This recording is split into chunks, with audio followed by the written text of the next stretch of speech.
We live in a celebrity-obsessed world, don't we? Look at me.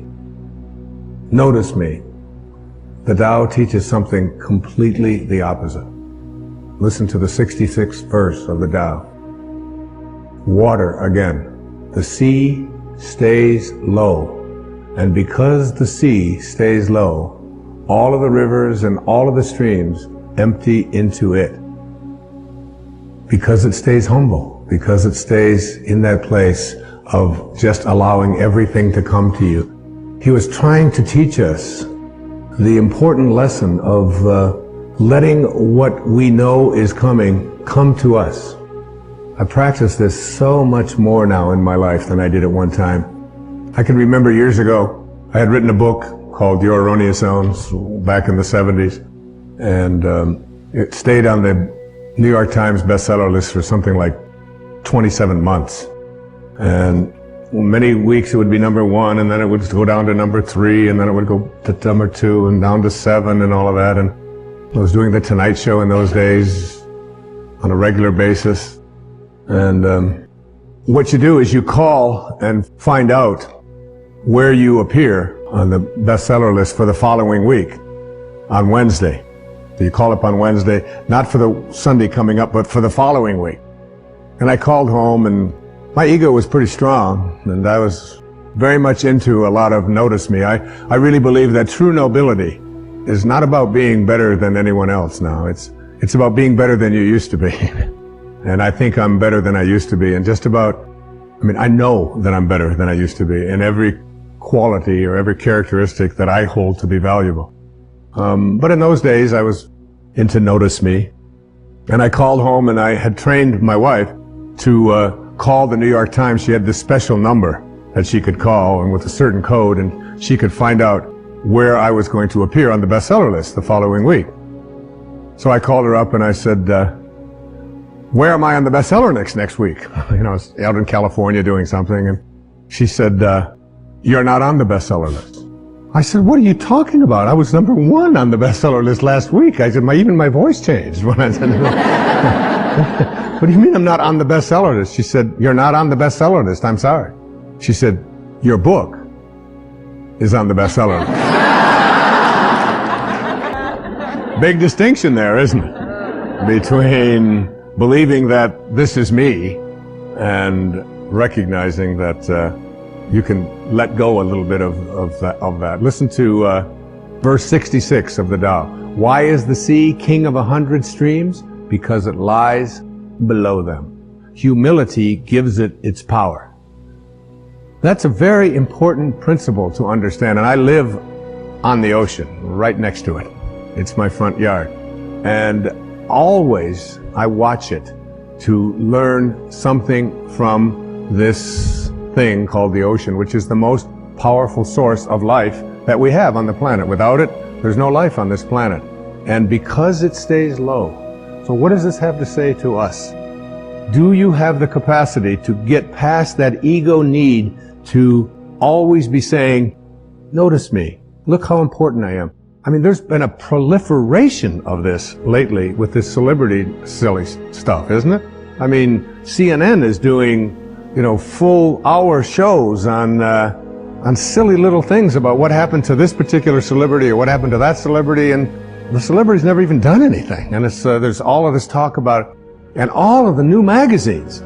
And you go through an airport and you look on the newsstand, and all the same photos, just with different magazines. I don't even know what the names of all of them are, but there's like this huge market now that we have for people to get into a state of notice me, notice me, notice me. And how much do we train our young people, particularly in our schools and so on, that the one who is the star is the one who gets the most attention.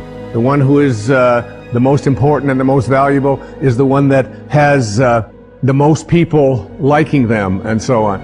This constant obsession with needing to be noticed. When in fact, what I have found for myself is the happiest moments of my life are when I can do it low and slow and not have anybody out there even know what I'm doing. To be able to, Louise never would have advertised the fact of some of the things I talk about with her generosity. She does it anonymously. It's almost always done in those ways.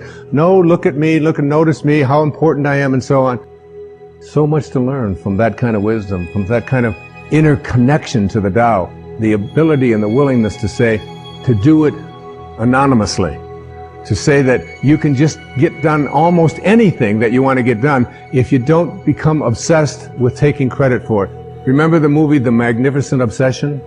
A movie made back, I think, in the 50s. And it was really about what was the magnificent obsession. It was the ability to be able to give anonymously. What is Alcoholics Anonymous? It is everybody stays anonymous.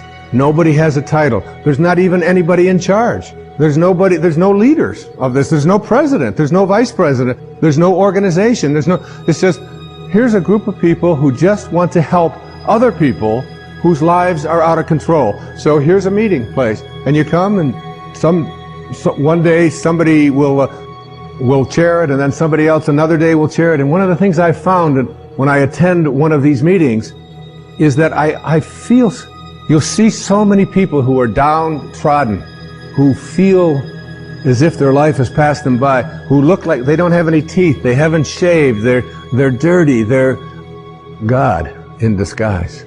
Mother Teresa was asked the question about what she does when she was in Calcutta, and she said, every day, I see Jesus Christ in all of his distressing disguises.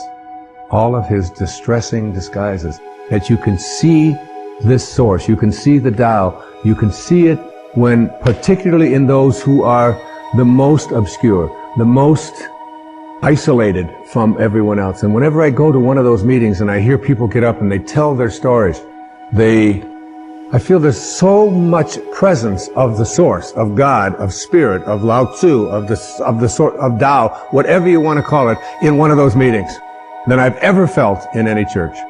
I've never felt the presence of it more. And I encourage you, any of you watching this right now, go to one of those meetings. You don't have to be an alcoholic. You don't have to. I'm not an alcoholic. I don't call myself an alcoholic. I was never out of control. I drank, but I wasn't out of control. But I still go to those meetings. I have people in my own family that have struggled with addiction, and I go with them, and I sit there and I listen to those stories, and I get shivers down my back when I think about how beautiful it is to be in the presence of people. All they want to do is help each other. There's a movie called My Name is Bill W. James Woods played, and James Garner is in it.